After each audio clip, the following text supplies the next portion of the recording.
Hello, I'd like to take some time out to discuss industrial power quality applications. Why is a power quality analyzer even needed, and what type may you need? So, why do you even need a power quality analyzer in industrial applications? What's the benefit? The goal of any industrial site is to efficiently produce sellable product at the lowest cost while maintaining quality and achieving maximum margin. So, how is this done? Well, for starters, we want to streamline production. We also want to reduce cost, and we want to increase reliability. Streamlining production can include capital investments on new high-tech equipment. This equipment can speed up production. However, we do want to keep in mind that an electrical system is a dynamic system.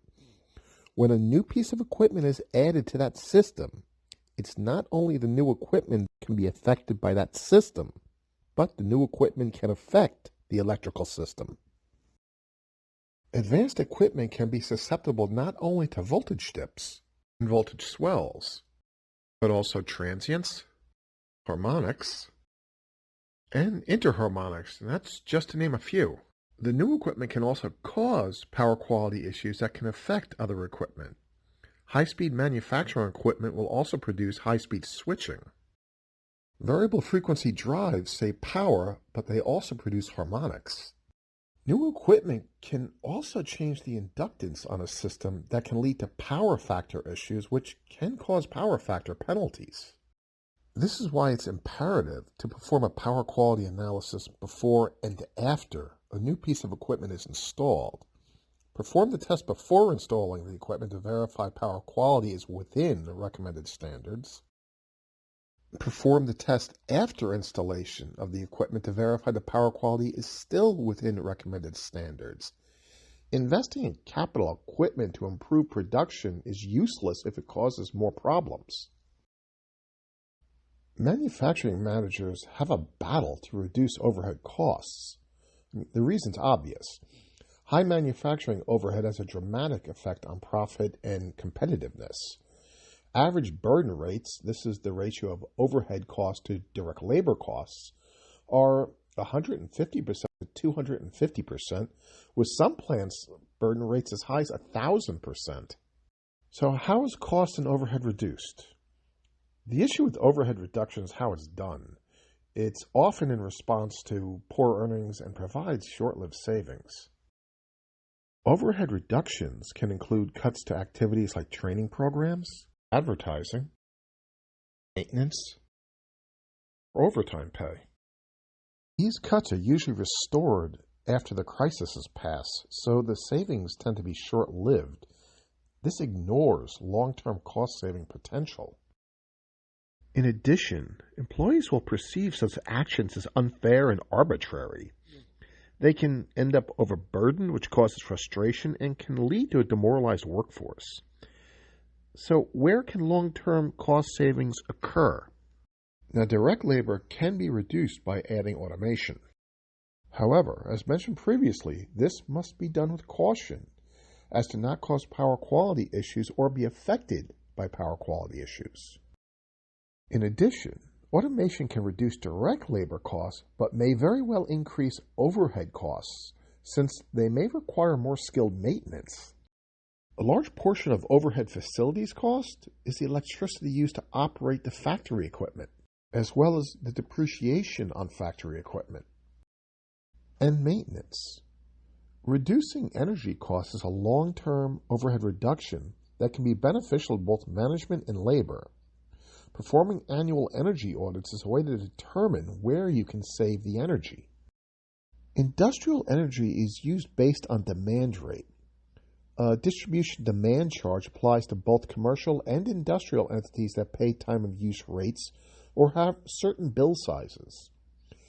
It is based upon the highest amount of power drawn during any demand interval during the billing period.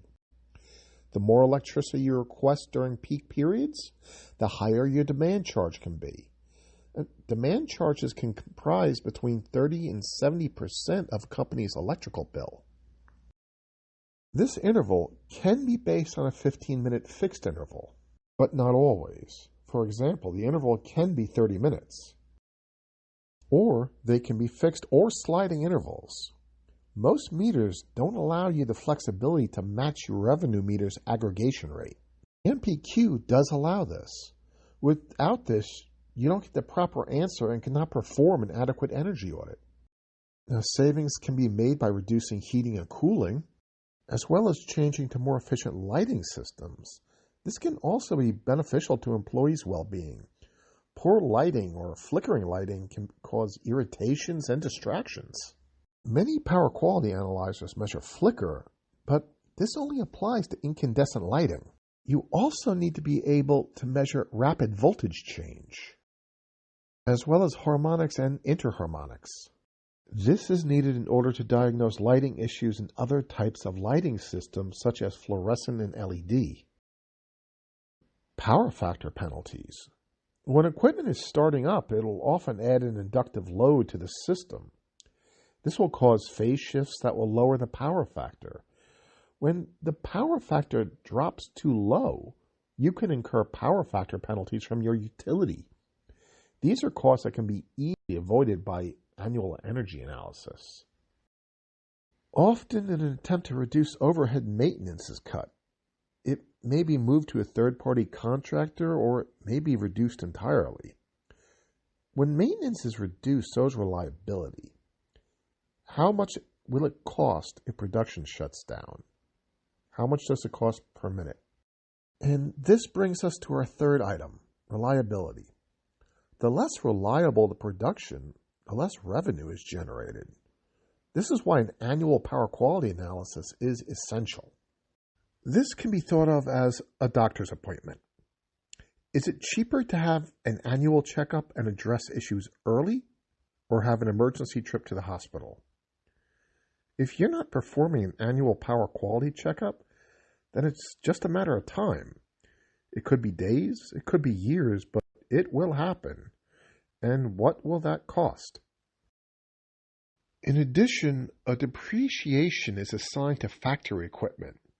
This means it depreciates in value for every year of its life.